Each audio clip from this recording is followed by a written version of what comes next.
Ciao zusammen, René hier. Herzlich willkommen zum heutigen Beitrag. Ich will die Gelegenheit nutzen und mich bedanken für all euer Feedback im Zusammenhang mit dem Bericht über mich im Thuner Tagblatt. Merci auch an Marco Ziesset, der den Bericht geschrieben hat. Ich bin beeindruckt, was er aus meinem Geschwafel via Telefon rauszaubern konnte.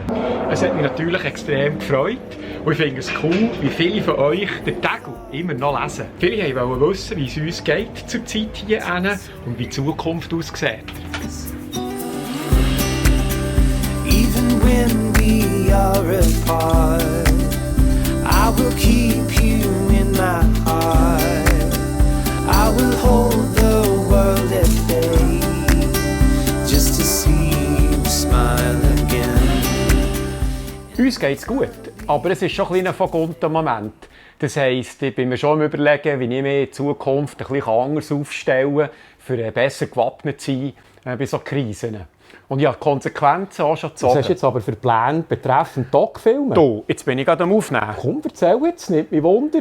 Ja, in Sachen grössere Projekt steht das nächste schon gleich vor der Tür. Mit der Kamera begleiten ich der Lars und der Rüdi einen Monat lang rund um das Mittelmeer. Für das Projekt GP Challenge 2020 segeln die zwei von Gibraltar nach Palermo. Das heisst, alltag 10 bis 12 Stunden segeln, bei Wind, Wellen und jedem Wetter. Das Besondere an dieser Herausforderung ist, dass der Rüdi vor über 20 Jahren beim Unfall beide Beine verloren hat. Und seitdem immer wieder mit neuen Herausforderungen beweist, was alles möglich ist, wenn man nur will. Diese Geschichte einzufahren und möglichst interessant und spannend zu erzählen, ist eines meiner wichtigsten Projekte im 2020. Und gleichzeitig bügle ich noch an einem Konzept für einen Doc-Film in Sachen Klima, Nachhaltigkeit, Umweltschutz, speziell in der Surfindustrie. So those boards were built very environmentally friendly. We used a recycled foam core, and then we used all bioresins, challenging us to make boards more eco-friendly, and I think more in like your everyday fun boards and fishes and all kinds of stuff like that. It's great. I think it should be incorporated for all those boards. Yeah, if you're not on tour, you should be riding something that's eco-friendly for sure. I mean, hopefully that's where surfboards go in the future.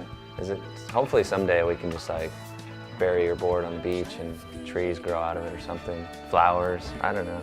That'd be great.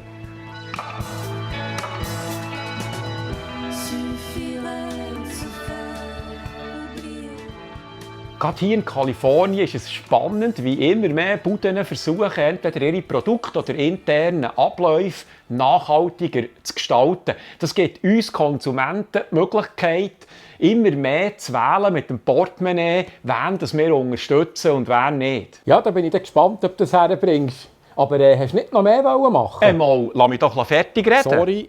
Zudem arbeite ich noch an ein paar Mini-Doc-Filmen. Zum Beispiel habe ich eine spannende Geschichte über einen Schweizer Wissenschaftler, der bei der NASA bügelt. Das wird dieses Jahr aktuell mit den Mars-Missionen von China, den Amis und den Europäern. Dann arbeite ich natürlich immer noch am Projekt California Cars. Da sind wir hier eigentlich fertig in Amerika mit dem Drehen. Es fehlen die Aufnahmen aus der Schweiz beim Alex in der Werkstatt. Aber das ist jetzt wegen der Corona-Misere halt ins Wasser gefallen. Müssen wir neu aufgleisen. Ich denke, das ist ein Pickup, den man so sein mechanisch machen und so fahren. Also der Patina-Look, den wir hier haben, ist natürlich super. Wir sehen auch hier, er ist eingelöst bis 2020. Das ist sehr ein gutes Zeichen immer. Da sehe ich, die Leute haben das Geld ausgegeben, um ihn einzulösen. Sie fahren ihn regelmässig. Und wenn das Auto jeden Tag oder einmal in der Woche sicher gefahren wird, geht es auch weniger kaputt. Nochmal schnell.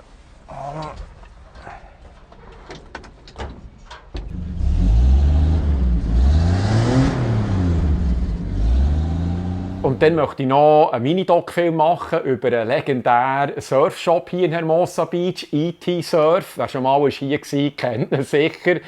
Der gibt es seit dem 1972 und sieht immer noch genau gleich aus wie dann. Ein riesen Puff und alle Gestelle sind von Hand aus Holz zusammengebastelt. Aber man bekommt alles. Und die Jungs sind genial. Sie haben zum Beispiel kürzlich ein Surfbrett organisiert, das Dominator 2.0. Ein Modell, das erst eigentlich nächsten Herbst auf den Markt kommt. Ja, weiss nicht, Miriam, dass du ein neues Brett hast gekauft? Ich bin noch nicht dazu gekommen. Aha, verwutscht. Und dann hatte ich noch die Idee, dass ich allenfalls einen Mini-Doc machen über einen Schweber zu tun. Da muss ich dann mal noch mit Chimu darüber reden. Ja, langweilig wird es dir auch nicht. Nein, ich glaube, das kann man so sagen. Also komm, mach fertig. Das interessiert jetzt etwa niemand mehr. Ja, also. Ich würde sagen, das war es für heute. Merci fürs Zuschauen.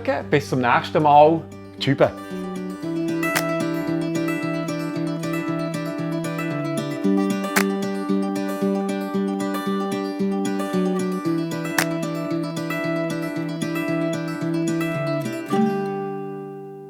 So, jemand von uns zwei muss jetzt noch mit den Hunden laufen. Es bin eigentlich wieder ich. Gestern bin ich einmal mit ihnen gegangen. Also, gehen wir.